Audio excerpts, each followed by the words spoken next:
So, and then I made coffee ice. Oh, sorry, I wanted to, this is why you add ice first, so that you don't have to worry about splashes.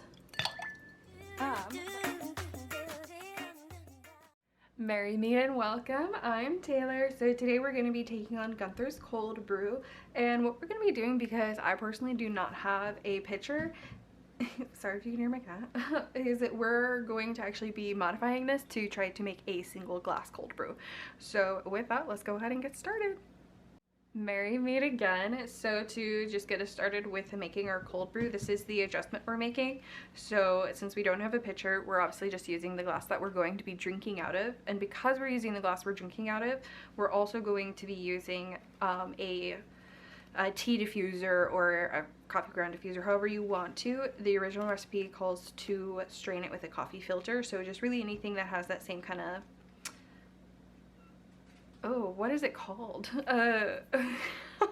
Like able to see through it. Oh my gosh, I'm like, viscosity is like when it sticks together, what would the opposite be? Anyways, but the other thing that we're doing to turn it into a single, so this is half a cup of water, and then this is 2 tablespoons of coffee grounds, and then this is a tea bag. You can just buy these to make your own, and we're using this because I just don't have a tea diffuser right now. So this is what we're using, is these little build your own tea bags. And then what we're going to do is we're just going to let this soak in this water for up to 12 hours. Personally, it's probably going to be 24 for me, so even more. We're just going to let this sit. I'm trying to get it all the grounds wet and submerged, since I'm not going to play around with this after I let it sit. And I'm just going to, oh, sorry, it's like not, it's floating. But anyway, so yeah, and then I'm gonna do that, put it in the fridge for 12 hours. I know it's hard to see, but I'm gonna put it in the fridge for sorry about that. I'm going to put this in the fridge for the next, up until the next day, because I don't like to have iced coffee in the morning, so I'm probably gonna have it in the afternoon. And so even more reason, we'll see exactly how strong it is and we'll play around with it. But yeah, half a cup to 2 tablespoons is the adjustment that we're making with this. And then we're not gonna need to strain anything out, because hopefully our little tea bag will work just as well with what we're trying to accomplish here. And since we're doing it for technically double the amount of minimum time recommended, should be a good time. But yeah, this should hopefully adjust for needing to add water and ice and our milk and flavoring. So I'm just rambling at this point. I'll see you guys tomorrow. All right. Welcome back. So here we are with our cold brew. I already took out the coffee bag, so you can see it would look like we don't have a lot, but it was in there for over 24 hours, probably maybe just about 24 hours, so double the recommended time. So I'm hoping that gives it a little bit of strength, and we're gonna kind of just make a cold brew drink right now.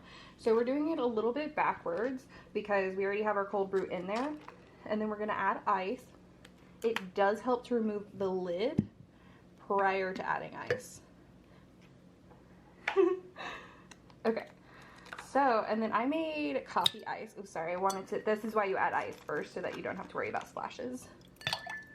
But I made coffee ice because I really just like the idea of, as this melts, it just adds more coffee. So this is kind of like a mini luxury that I treat to myself, is when I make ice cubes, is I make a coffee one too. Especially during the hotter months.